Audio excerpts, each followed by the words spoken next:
मैं दिनेश कुमार। आप सुन रहे हैं लर्निंग सीरीज। सुनोगे नहीं तो जानोगे कैसे।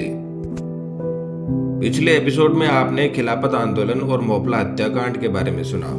गांधी जी ने तुर्की में खलीफा पद की पुनः स्थापना के लिए मुस्लिम नेताओं का समर्थन किया ताकि असहयोग आंदोलन में मुसलमानों का नेतृत्व मिल सके। इसके बाद मालाबार नरसंहार में मोपला मुसलमानों ने 10 लाख हिंदुओं को मार डाला। महिलाओं का बलात्कार किया गया और मंदिरों को अपवित्र किया। फिर भी गांधी ने मोपला मुसलमानों के लिए फंड जुटाया। आज हम बात करेंगे आर्य समाज की। किस तरह से गांधी जी आर्य समाज के खिलाफ हो गए थे और सिंध में सत्याग्रह प्रकाश को प्रतिबंध कर दिया गया था। आर्य समाज पर आक्रमण। गांधी जी ने 1924 में मुसलमानों के प्रति अपना प्रेम प्रदर्शित करने के लिए आर्य समाज पर आक्रमण का घृणित कार्य भी किया और आर्य समाज की जी भरकर निंदा की। यह बहुत ही पतित कार्य था जो उन्होंने किया, परंतु गांधी जी की हार्दिक इच्छा यह थी कि मुसलमानों को खुश रखा जाए, चाहे कुछ भी करना पड़े। आर्य समाज ने बहुत ही सभ्य ढंग से जब इस निंदा का उत्तर दिया, तब गांधी जी के राजनीतिक प्रभाव विस्तार के कारण आर्य समाज कमजोर होता गया। वास्तविकता तो यह है कि स्वामी दयानंद का कोई भी अनुयायी गांधी जी का शिष्य नहीं बन सकता, क्योंकि दोनों स्थितियां एक दूसरे से सर्वथा भिन्न है। परंतु कुछ लोग नेता बनने की इच्छा से दोहरी चाल चलते रहे। एक ओर वे आर्य समाजी रहे और दूसरी ओर गांधीवादी कांग्रेसी। इसका परिणाम यह हुआ कि जब सिंध में सत्याग्रह प्रकाश पर प्रतिबंध लगाया गया था, तो आर्य समाज इस विषय में अत्यधिक कुछ न कर सका। इसलिए आर्य समाज का प्रभाव और भी कम हो गया। आर्य समाज के सदस्य पक्के देशभक्त थे। लाला लाजपत राय और स्वामी श्रद्धानंद दोनों पक्के आर्य समाजी थे, परंतु अंत तक कांग्रेस के नेता रहे। वे गांधी जी के अनुयायी नहीं थे, प्रत्युत उनकी मुसलमानों का पक्ष लेने की नीति के विरोधी थे। परंतु वे महापुरुष अब शांत हो चुके थे। बहुत से आर्य समाजी वैसे ही रहे जैसे कि वे थे, किंतु प्राय स्वार्थी लोग अपना मार्गदर्शन करते रहे और गांधी जी के कारण आर्य समाज की यह शक्ति न रही जो किसी समय थी। गांधी जी ने जो आर्य समाज की निंदा की, उससे गांधी जी मुसलमानों में लोकप्रिय नहीं हुए।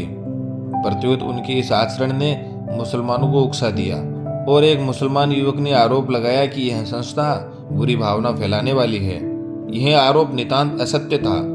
प्रत्येक व्यक्ति यह जानता था या जानता है कि आर्य समाज ने हिंदू समाज में अनेक सुधार किए हैं। आर्य समाज ने विधवा विवाह प्रारंभ किए। आर्य समाज ने जात पात को समाप्त करने के लिए क्रांतिकारी प्रयत्न किए और हिंदुओं की ही नहीं, प्रत्युत उनकी एकता का प्रचार किया जो आर्य समाज के सिद्धांतों को मानते हों। आगे चलकर लोग इस बात को भूल गए कि गांधी जी ने आर्य समाज को कितनी हानि पहुंचाई थी। महर्षि दयानंद, जो आर्य समाज के निर्माता थे, हिंसा और अहिंसा के प्रपंच से निर्लिप्त थे।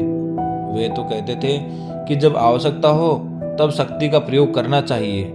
आर्य समाजियों के लिए धर्म संकट उपस्थित हुआ कि आर्य समाज में रहें या कांग्रेस में, क्योंकि कांग्रेस में तो उनको अहिंसा के सिद्धांत को स्वीकार करना पड़ता।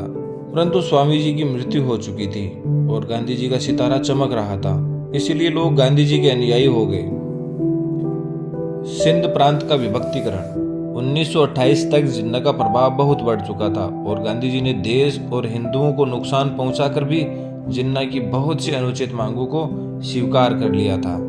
गांधी जी ने सिंध को बंबई से अलग करने की बात को भी मान लिया और इस प्रकार सिंध में हिंदुओं को सांप्रदायिक दानवों के हाथों में सौंप दिया गया।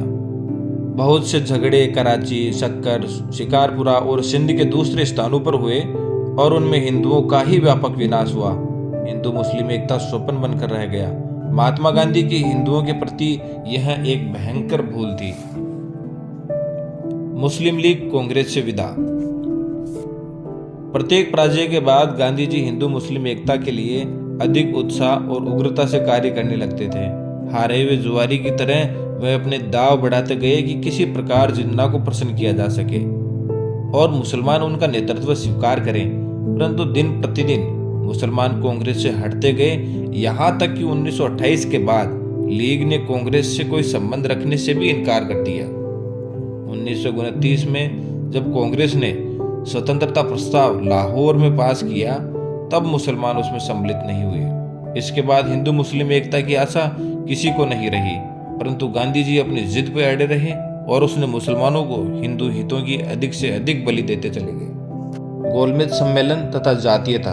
भारत और इंग्लैंड में जो अंग्रेज राजनीतिज्ञ थे, उन्होंने यह अनुभव किया कि भारत में कुछ ऐसे सुधारों की आवश्यकता है जो भारत के विधानों पर प्रभाव डाले, क्योंकि सिर्फ फूट डालने की नीति से अंग्रेजों का राज्य यहाँ पर सुरक्षित और स्थायी नहीं हो पा रहा था। 1929 के अंत में उन्होंने गोलमेज सम्मेलन बुलाने का निश्चय किया और उसकी घोषणा कर दी। मैकडोनाल्ड प्रधानमंत्री थे और लेबर पार्टी का मंत्रिमंडल था, परंतु उन्हें यह सम्मेलन करने की बात देर से सूझी। सम्मेलन की घोषणा के अनंतर लाहौर में स्वाधीनता का प्रस्ताव पास हो गया और कांग्रेस ने उस सम्मेलन का बहिष्कार कर दिया। उस मास पश्चात नमक आंदोलन चला, जिससे बहुत जोश मिला और नमक का कानून तोड़ने पर लगभग 70,000 लोग जेल में गए। परंतु कांग्रेस ने शीघ्र ही उपरोक्त सम्मेलन का बहिष्कार करने पर पश्चाताप किया और 1931 में कराची में यह निर्णय हुआ कि केवल गांधी जी को कांग्रेस की ओर से सम्मेलन में भेजा जाए। जो भी व्यक्ति सम्मेलन की कार्रवाई को पढ़ेगा वह भली भांति समझ लेगा कि इस सम्मेलन की असफलता के एकमात्र कारण गांधी जी ही थे।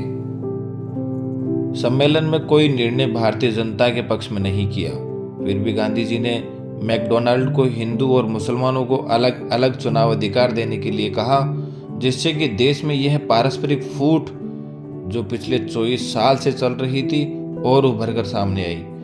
इस प्रकार गांधी जी भारतीय विधानमंडलों के लिए हुए हिंदू और मुसलमानों के पृथक पृथक चुनावों के लिए उत्तरदायी हुए। गांधी जी ने इस प्रकार के पृथक पृथक चुनावों के पीछे कोई विरोध नहीं किया।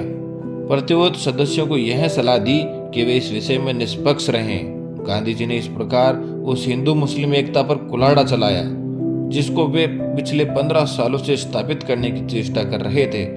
1935 के एक्ट के अनुसार प्रांतों और केंद्र में हिंदू और मुस्लिमों के अलग अलग अधिकारों को हमें मानना पड़ा। यह तो स्वाभाविक ही था कि जो लोग सांप्रदायिक रूप से चुने गए थे वह कट्टर विचारों के हों और सांप्रदायिक झगड़ों का अंत करने का कोई प्रयास न करें। ऐसे लोग राष्ट्रीयता का क्या निर्वाह करते। इस प्रकार हिंदू मुसलमान अलग होते चले गए और एक दूसरे के विरुद्ध कार्य करते रहे। प्राय सांप्रदायिक झगड़ों में हिंदुओं को हानि पहुंची। लोग हिंदू मुस्लिम एकता से तंग आ गए, परंतु गांधी जी अपने सिद्धांत पर अड़े रहे।